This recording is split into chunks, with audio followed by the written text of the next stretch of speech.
तीसरा एंगल इसका ये वाला हो गया, आप बोलोगे हाँ जी सर, और इसका तीसरा एंगल ये वाला हो गया, आप बोलोगे बहुत बढ़िया सर। भाई ये भी सिमिलर हो गया, आप बोलोगे हाँ जी सर। यानी कि ऊपर वाला ट्रायंगल एसीपी और बड़ा वाला ट्रायंगल एबीसी एक दूसरे के सिमिलर समरूप हो गए। बेटा थोड़ा देखने की आदत डालो। ये बड़ा वाला ट्रायंगल है मेरे दोस्तों, ध्यान से सुनिएगा। ये छोटा वाला ट्रायंगल कुछ इस प्रकार से है। ध्यान से अगर चित्रों को देखेंगे तो ये एंगल थीटा हो रहा है, ये थीटा हो रहा है। भाई ये वाला एंगल जो है ये दोनों में कॉमन आ रहा है बच्चों, तो इसका तीसरा एंगल ये वाला बचा, इसका तीसरा एंगल ये वाला बचा, इक्वल हो जाएगा। तो क्या आपको दोनों ट्रायंगल अलग अलग सिमिलर नहीं दिखाई दे रहे? बड़ा वाला ट्रायंगल एबीसी और ये छोटा ट्रायंगल एसीपी जब सिमिलर है तो करस्पॉन्डिंग साइड का रेशियो सेम होगा। भाई आपको बीपी निकालनी, देखिए बीपी डायरेक्ट तो आएगा नहीं, बिल्कुल नहीं। छोटे वाले ट्रायंगल में ई थीटा है, थीटा के सामने एपी है, थीटा के सामने एपी। बड़े वाले ट्रायंगल में ये थीटा है, थीटा के सामने 8.4 है, 8.4 आप बोलोगे हाँ जी सर बहुत बढ़िया, इक्वल टू। ठीक है मेरे प्यार भी। छोटे वाले ट्रायंगल में एंगल ए के सामने 11.2 है, 11.2 आप बोलोगे जी सर बिल्कुल सही मेरे दोस्तों। बड़े वाले ट्रायंगल में सी एंगल ए के सामने 14 है मेरे दोस्तों, 14 है, आप बोलोगे जी सर बिल्कुल सही, इक्वल टू। ठीक है भाई। अब भाई यहां से तो एपी आएगा, आपको एपी नहीं चाहिए, आपको एबी भी निकालना होगा। अभी छोटे वाले ट्रायंगल में इस काले एंगल के सामने ब्लैक एंगल के सामने 8.4 है, 8.4 आप बोलोगे हाँ जी सर बिल्कुल सही। बड़े वाले ट्रायंगल में इसी ब्लैक एंगल के सामने पूरा ब्लैक एंगल सी ये कितना है, एबी है, एबी आप बोलोगे हाँ जी सर बहुत बढ़िया, अब आएगा मजा। तो 11.2 बटे 14 तो 14 से कट जाएगा, 14 112 होता है, यानी कि मेरे दोस्तों कितना हो जाएगा? तो आपका जवाब होगा सर जी 0.8, ये 0.8 हो जाएगा, 0.8 आप बोलोगे जी सर बिल्कुल सही।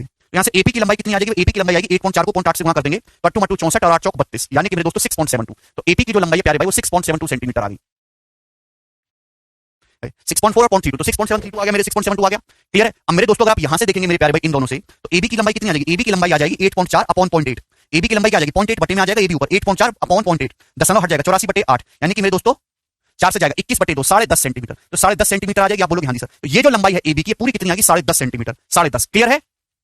अब आपको बीपी निकालना, बीपी क्या आएगा भाई? पूरा एबी 10.5 है, 10.5 सेंटीमीटर में से ये एपी कितना 6.72 सेंटीमीटर माइनस करेंगे तो ही तो बीपी आएगा। तो एंड में यूनिट डिजिट 8 आएगा मेरे प्यारे भाई, 3.78 इस क्वेश्चन का आंसर है, ऑप्शन नंबर सी करेक्ट है, 3.78 सेंटीमीटर।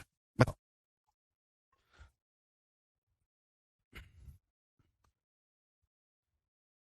प्यारा सवाल है, एकदम गोरा सवाल आपकी तरह। इन ए ट्रायंगल एबीसी, दोस्तों आपके सामने ट्रायंगल एबीसी है जिसमें डी एक पॉइंट है साइड एसी पर, साइड एसी पर एक पॉइंट डी है, such that BD median, BD माध्यिका है, ये जो बीडी माध्यिका है यानी कि एडी और डीसी बराबर बराबर है। Angle BDC 45, angle BDC 45 degree है। एंगल बीएसी बराबर एंगल डीबीसी थीटा, ये जो एंगल बीएसी है और ये जो एंगल डीबीसी है दोनों इक्वल है, ये भी थीटा है और ये भी थीटा है। तो आपसे पूछा थीटा का मान क्या होगा? ऑप्शन आपके सामने है। मोनू लेवल बढ़ रहा है ना बेटा, आप रोज चूरन सवाल करते थे तो खुश रहते थे, अभी आज आप जिंदगी में पहली बार स्टेप के सवाल कर रहे हो, थोड़ी परेशानी होगी लेकिन मेहनत करोगे तो सीखोगे, रोना नहीं है बस। ये मीडियन है तो डी मिड पॉइंट, मतलब मैं कहूंगा कि अगर ये लेंथ 1 यूनिट है तो ये वाली लेंथ भी मेरे दोस्तों यहां से 1 यूनिट आ गई। क्या आपको बात समझ में आ रही है? इक्वल, अगर मैं इसको 1 मान लेता हूं तो ये भी 1 है, आप एक्स भी मान सकते हो, कोई दिक्कत नहीं। अब क्या मेरे प्यारे भाई आपको यहाँ पे निकालना है कि थीटा क्या होगा? ये थीटा है और ये भी थीटा। अब बताओ कैसे करेंगे? आपको क्या यहाँ पर दो ट्रायंगल सिमिलर नहीं दिखाई दे रहे? ये थीटा कौन कौन से ट्रायंगल में आ रहा है? तो बच्चा पार्टी हमारी ये कहेगी जो थीटा है सर ये ट्रायंगल बीडीसी में और ये वाला बड़ा ट्रायंगल बीएसी में, ट्रायंगल बीडीसी और बड़ा वाला ट्रायंगल बीएसी में थीटा आ रहा है और दोनों ही ट्रायंगल में ये वाला एंगल कॉमन है, ये एंगल कॉमन है। कौन से ट्रायंगल की बात कर रहा हूं मैं? एक बार में मन में बैठा लीजिए, ये ट्रायंगल बीडीसी, ये ट्रायंगल बीडीसी और बड़ा वाला ट्रायंगल बीएसी, दोनों ट्रायंगल में थीटा है, ये थीटा ये कॉमन है। तो इसका तीसरा एंगल 45 डिग्री है, तो इसका तीसरा एंगल ये भी 45 डिग्री का आ जाएगा कि नहीं आ जाएगा? बोलो हाँ जी सर, ये भी 45 डिग्री का आ जाएगा, 45 डिग्री का। ठीक है भाई, छोटे वाले ट्रायंगल में थीटा ये कॉमन, ये 45, बड़े वाले ट्रायंगल में मेरे दोस्तों थीटा ये कॉमन, ये 45 डिग्री बचेगा। तो सिमिलर है ट्रायंगल बीडीसी और बड़ा वाला ट्रायंगल बीएसी। जब सिमिलर है तो करस्पॉन्डिंग साइड का रेशियो सेम होना चाहिए। छोटा लिखा हुआ थीटा, कोई दिक्कत नहीं। अब बताओ यहाँ पे थीटा के सामने छोटे ट्रायंगल में 1 है, थीटा के सामने 1 है। अब बताओ बड़े वाले ट्रायंगल में थीटा के सामने कितना है? थीटा के सामने मेरे दोस्तों बीसी है, आप बोलोगे जी सर बिल्कुल सही। ठीक है भाई, अच्छा छोटे ट्रायंगल में 45 डिग्री के सामने बीसी है, 45 डिग्री के सामने बीसी है छोटे ट्रायंगल में, ठीक है, जिसकी जरूरत तो वही निकालो। और बड़े वाले ट्रायंगल में 45 डिग्री के सामने कितना है? 45 डिग्री के सामने कितना? बड़े ट्रायंगल में कितना हो गया? पूरा ये 1 + 1 2 हो गया। एसी की लंबाई कितनी होगी? 2 हो गई, 2 हो गई। तो बीसी कितना आ गया मेरे दोस्तों? बीसी का स्क्वायर आ गया 2, बीसी की लंबाई आ गई यहां से √2, यानी कि मेरे दोस्तों चूंकि डी मिड पॉइंट था मैंने अपनी मर्जी से इसको 1 मान लिया, तो कितना आ गया मेरे दोस्तों? ये आ गया √2। सिमिलरिटी का प्रयोग करके √2 आ गया। समझ में आ गया भाई? यहाँ पे आपको सिमिलरिटी दिख रही है, छोटे बड़े ट्रायंगल एक एंगल कॉमन है, एक एंगल इक्वल है, सिमिलरिटी लगाई डी मिड पॉइंट है, मैंने माना कि ये 1 है, ये 1 है, एक्स मानने का जमाना चला गया, we are not from X, तो ये 1 है, ये 1 है, तो बीसी कितना आ जाएगा? सिमिलरिटी लगाकर √2। यहाँ तक कोई भी बालक कर सकता था, ठीक है ना, एक अंधा विद्यार्थी भी कर सकता था यहाँ तक, जिसको गणित में कुछ ना दिखाई देता हो। अब यहाँ पे मेरे प्यारे भाई बात तो नहीं बनी, आपको निकालना था थीटा, लेकिन आपके नयन चक्षु इतने खुल गए होंगे कि आप अब मुझे खुद ही बताओगे सर क्या करा जाए? What can we do to find out theta? बताइए जल्दी से, कोई सजेस्ट करेगा मुझे दोस्तों? छोटा ट्रायंगल पकड़ लो, बड़ा ट्रायंगल पकड़ लो, श्रद्धा आपकी, मैं छोटा पकड़ूंगा, आसान लगता है। इस वाले ट्रायंगल में आपको दो साइड पता है, ये साइड है 1, ये साइड है √2, उनके सामने के एंगल पता है, 1 के सामने थीटा है, √2 के सामने 45 है। तो क्या लगना चाहिए बच्चों? आपको दो साइड पता है, उनके सामने के एंगल पता है, तो क्या लगेगा प्यारे भाई? तो आप लपक के कहोगे sir sine rule. Sine rule क्या कहता है कि ट्रायंगल में साइड्स का जो रेशियो होता है वो अपोजिट एंगल के साइन के रेशियो में होता है। भाई ये वाली साइड 1 है, 1 उसके सामने, इस वाली ये वाली साइड 1 है, 1 के सामने थीटा है, यानी कि साइन थीटा। आप बोलोगे जी सर बिल्कुल सही। भाई ये वाली साइड √2 है, √2 के सामने 45 डिग्री है। भाई जितनी जरूरत उतना ही रेशियो लोगे, √2 के सामने मेरे दोस्तों साइन 45 डिग्री है। आप बोलोगे जी सर, तो यही साइन रूल है, साइड का जो रेशियो अपोजिट एंगल के साइन के रेशियो में है। आप बोलोगे जी सर बिल्कुल। मोनू ने लपक लपक के बोला है, मोनू नौकरी लगेगी भाई आपकी। बच्चा कह रहा है सर 45 45 90 की साइड का रेशियो लगा दो। बेटा 90 कहां है सुमित, और 45 कहां है? साइन 45 डिग्री कितना होता है प्यारे बच्चे? 1/√2। साइन 45 डिग्री होता है मेरे दोस्तों 1/√2, 1/√2 की 1/√2 में गुणा हो जाएगी तो 1/2 हो जाएगा। साइन 45 डिग्री 1/√2 होता है मेरे दोस्तों, 1/√2 इंटू 1/√2 1/2 हो जाएगा। तो साइन थीटा 1/2 आ गया। साइन थीटा 1/2 तो थीटा कितना होगा? 30 डिग्री। साइन 30 डिग्री की वैल्यू 1/2 होती है, यानी कि ऑप्शन नंबर ए इस क्वेश्चन का आंसर है। बताइए। पता है 1 के सामने थीटा है, √2 के सामने 45 है। तो क्या लगना चाहिए बच्चों? आपको दो साइड पता है, उनके सामने के एंगल पता है, तो क्या लगेगा प्यारे भाई? तो आप लपक के कहोगे सर साइन रूल।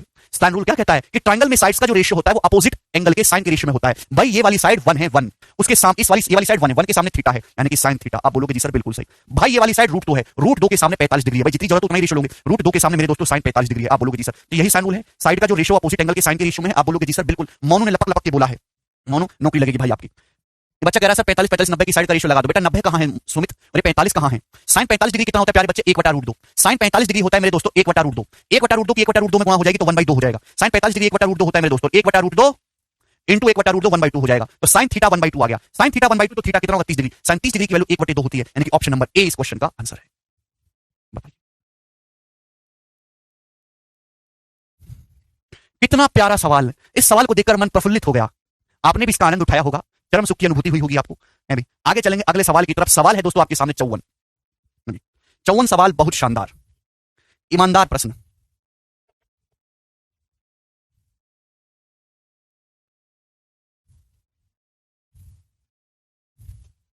ये बताइए जल्दी से। सवाल है मेरे दोस्तों, ये वाला सवाल 2020 के मेंस के एग्जाम में आया, और जब ये सवाल आया तो बच्चे छटपटाने लगे, आंसू ठहठे गिरने लगे मेरे दोस्त, क्योंकि उनको समझ नहीं आया कि कैसे करेंगे, क्योंकि वो पढ़ते नहीं थे, मौज लेते थे। क्लास में जब बच्चे सवाल कराते तो बच्चे कहते थे इजी कराओ सर, ये सब पेपर में नहीं आता है। मैंने बोला बेटा 2 सवाल भी अच्छे आते हैं ना, वही नौकरी लगवाते, वही नौकरी बिगाड़ते, और आप उन्हीं को इज्जत नहीं करते, तुम्हारी इज्जत नहीं करेंगे पेपर में। ध्यान सुनिएगा मेरे दोस्तों, मैं आपके सामने जो है O is a point in the interior of triangle ABC such that OA बराबर 12 OC बराबर 9 है। भाई ट्रायंगल ABC के अंदर एक पॉइंट O है कि OA 12 है, OC 9 है। Angle AOB, angle BOC, angle COA बराबर है। एंगल ABC 60 डिग्री का है, तो आपसे पूछा है OB की लंबाई क्या होगी? जल्दी से जवाब दीजिएगा, ऑप्शन आपके सामने। तो मेरे प्यारे मैंने आपके सामने इस प्रकार से एक ट्रायंगल बना लिया है दोस्तों, ये रहा, ये ट्रायंगल है जी ABC, बढ़िया ट्रायंगल है ABC। अब इसके अंदर मेरे दोस्तों एक कोई पॉइंट O है, इसके अंदर सपोज कोई पॉइंट O है, ठीक है ना, कोई पॉइंट O बोला है, बोला OA 12 है OC 9 है, तो आपने इसको यहां से मिला दिया मेरे दोस्तों, और मिलाने पर जो है आपको पता चला कि ये जो OA है ये आपका 12 है, और मेरे दोस्तों ये जो OC है ये आपका है जी 9 सेंटीमीटर। तो आप और ये आपको OB की लंबाई निकालनी है, बताओ कि OB कितना है, OB कितना है। सवाल में दे रखा है कि एंगल AOB मतलब ये वाला एंगल, एंगल BOC मतलब मेरे दोस्तों ये वाला एंगल, और एंगल COA मतलब ये वाला एंगल, ये तीनों एंगल आपस में बराबर है। और एंगल ABC 60 डिग्री, ये वाला जो एंगल है ना मेरे प्यारे भाई, ये जो एंगल है ABC, ये पूरा का पूरा 60 डिग्री का है। आप बोलोगे हाँ जी सर 60 डिग्री का है, ठीक है। तो मेरे दोस्तों आपसे पूछा OB की लंबाई क्या होगी, OB आपको निकालना, जवाब दीजिए। आप भी खुद मेहनत करो, 54वां सवाल चल रहा है, वो पहला दूसरा सवाल तो हम लोग कर नहीं रहे कि आप कर पा रहे कि नहीं। OB की लंबाई आपको निकालनी, जल्दी से जवाब दीजिए धैर्यपूर्वक। कौन करेगा बच्चा? अगर कोसाइन रूल के लिए तो कोई एक वो पता होना चाहिए ना भैया, एंगल। भाई आप जानते हैं कि पूरा राउंड जो है मेरे दोस्तों, पूरा राउंड 360 डिग्री का होता है, एक कंप्लीट चक्कर 360 डिग्री का होता है। तो ये वर्टेक्स O पे पूरा राउंड मारोगे 360 डिग्री होना चाहिए। अब ये तीनों AOB BOC COA बराबर है, तो क्या ये तीनों एंगल 120 डिग्री के नहीं होंगे? ये भी 120 डिग्री होगा, ये भी 120 डिग्री होगा, ये भी 120 डिग्री होगा। आप बोलोगे जी सर इतनी तो बात क्लियर है, तीनों 120 120 120 डिग्री के हो गए। आप बोलोगे हाँ जी सर। सुमित कह रहे कोसाइन रूल, सुमित हमेशा तुम नहीं कहानी कहते, OB निकालना है। कोसाइन रूल लगाओगे कौन से ट्रायंगल में? AOB में लगाओगे, चलो मान लिया आप लगा रहे हो, एक ही साइड पता है, एक ही एंगल पता है, ये AB पता होता तो ही तो कोसाइन रूल लगाते। क्या करें अब है भाई? ऑप्शन में भी रूट वगैरह आ रहा है मेरे दोस्तों, 12 है ये 9 है, आपको OB निकालना है। ये 60 डिग्री, ये 60 डिग्री क्यों दिया है मेरे प्यारे भाई? 60 डिग्री क्यों दिया है? 120 और 60 का सम 180 होता है मेरे दोस्तों। अच्छा ये OB कौन से ट्रायंगल में आ रहा है? ये OB मेरे प्यारे भाई ट्रायंगल AOB में आ रहा है और ट्रायंगल BOC में आ रहा है। इन दोनों ट्रायंगल में आ रहा है, इन दोनों ट्रायंगल में, ट्रायंगल AOB में और ट्रायंगल BOC में, ये दोनों ट्रायंगल में आ रहा है मेरे दोस्तों। और इन्हीं दोनों ट्रायंगल में टोटल एंगल 60 है। ये दोनों ट्रायंगल अगर आप बुरी नजरों से देखोगे तो एक दूसरे के सिमिलर, एक दूसरे के समरूप है बच्चों। कैसे सिमिलर? कहीं से भी शुरू हो जाओ, कहीं से भी। भाई अगर मैं आपसे कहता हूं कि माना ये थीटा है, माना ये थीटा, तो ये 120 डिग्री है, तो ये कितना आ जाएगा बच्चों? ये कितना आ जाएगा भाई? सम 180 होना चाहिए। थीटा है, ये 120 है, तो कितना बचेगा? 60 डिग्री माइनस थीटा। बोलो 60 डिग्री माइनस थीटा, 120 और 60 180 minus theta plus theta cut जाएगा। ये 60 माइनस थीटा है, ये पूरा 60 है, तो ये कितना बचा भाई साहब? थीटा बचा कि नहीं? पूरा 60 होना चाहिए, थीटा माइनस थीटा कट जाएगा, 60 बचेगा। ये थीटा होगा। अगर ये थीटा है, ये 120 डिग्री है, तो ये कितना बचा? तो आपका जवाब होगा सर 60 डिग्री माइनस थीटा बचा।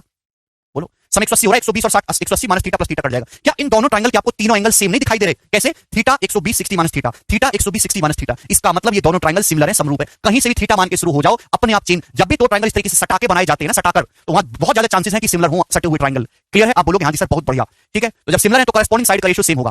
भाई आपको OB निकालना है, तो ऊपर वाले ट्रायंगल में 60 डिग्री माइनस थीटा के सामने OB, ऊपर वाले ट्रायंगल में 60 डिग्री माइनस थीटा के सामने OB है, OB अपॉन भाई यहां 60 डिग्री माइनस थीटा के सामने ये 9 है, 9 बराबर है भाई ऊपर वाले ट्रायंगल में थीटा के सामने 12 है, थीटा के सामने 12 मेरे दोस्तों। यहां पर नीचे वाले ट्रायंगल में थीटा के सामने OB है, थीटा के सामने OB इक्वल कर देंगे, तो OB का स्क्वायर आ गया जी 12 × 108।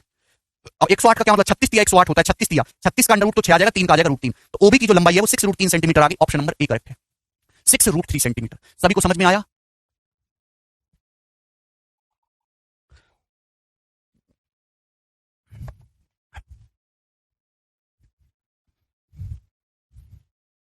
सवाल एक ही लाइन का है, लेकिन आपको इस सवाल को सॉल्व करने के लिए अपनी बुद्धि का पूर्ण इस्तेमाल करना है। ठीक है मेरे दोस्तों, आप लोग हाँ जी सर पूर्ण इस्तेमाल करने के लिए तैयार हैं? अगला चलेंगे मेरे दोस्तों, अभी तो काफी सवाल बाकी हैं, गोरे सवाल बाकी हैं सभी लोग। सवाल नंबर 55 बताइएगा जी, वेरी वेरी इंपॉर्टेंट सवाल। क्या आंसर है? जिस बच्चे ने सवाल करा नौकरी कंफर्म। 55 नंबर जवाब दीजिएगा दोस्तों।